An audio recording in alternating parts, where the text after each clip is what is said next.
নমস্কাৰ ৰাইজ, আজি ভিডিঅ'টো অলপ শেষলৈ চাব।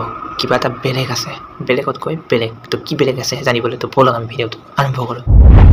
18 নৱেম্বৰ আমাৰ মৰমৰ জুবিন দা ভাগৰ বাৰ্থডে।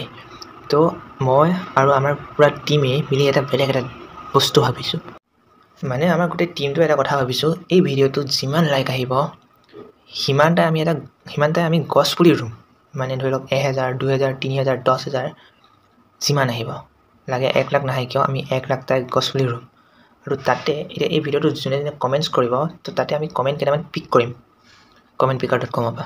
তো যোনে যোনে ভাল ভাল কমেণ্ট কৰিব জুবিনদাৰ ওপৰত, সেই কমেণ্টছকেইটা পিক কৰিম। আৰু যেতিয়া গছ পুলিবোৰ ৰুওঁতে যিটো আমি জেওৰা দিম ন, সেই জেওৰাটোত সেই জুবিনদাৰ জয় জুবিনদা লিখা থাকিব আৰু জুবিনদাৰ ফটো থাকিব। তাৰে তলত যোনে ভাল কমেণ্ট কৰিছিলে তেওঁলোকৰ কমেণ্টটো লিখা থাকিব। কোনোবাই যেনেকৈ ধৰি লওক জয় জুবিনদা লিখিছে, বা কোনোবাই জুবিনদা অমৰ হক লিখিছে, এনেকৈ কিবা কিবি। তো ভাল ভালবোৰে থাকিব দেই। এতিয়া যেনেকৈ কথা আহিল গছপুলিৰ, তো গছপুলি অকল এটাৰ বুলি নহয়। মানে ধৰি লওক আম পুলিয়ে ৰুইছোঁ, যদি আম পুলিয়ে ইমানখিনি আমি পাই নাযাওঁ, সেইটো পচিবিলিটিছ নাই। তো যি দি আমি লৈ ল'ম, মানে ধৰি লওক ধেৰ। কাৰণ যিহেতু জুবিনদাই প্লাণ্টছ ভাল পাইছিলে, জুবিনদাই এভাৰগ্ৰীণ ভাল পাইছিলে, এতিয়া সেই এভাৰগ্ৰীণত চব সোমাই থাকে, ঠিক আছে। তো মানে কথাটো তেনেকুৱা অলপমান।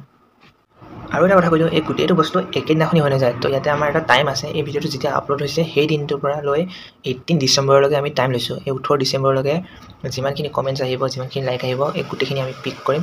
তো তেনেকৈ কামটো চলিব। মানে এতিয়া ধৰি লওক গোটেইখিনি একেদিনাখনিতো কৰিব নোৱাৰোঁ। 18 নৱেম্বৰতে বোলে আমি বোলে আজি লাষ্ট বোলে আজি চব প্লেন কৰিম। যদি 18 নৱেম্বৰ দিনাখন বোলে 1 লাখ টাই বোলে লাইক আহিছে, তো 1 লাখ টাই এদিনত কৰাটো পচিবিলিটিছ নহয়। তো আমি প্ৰায় 1 মাহ টাইম লৈছোঁ। 1 মাহত যিমান আহিব সিমান কৰিম আমি।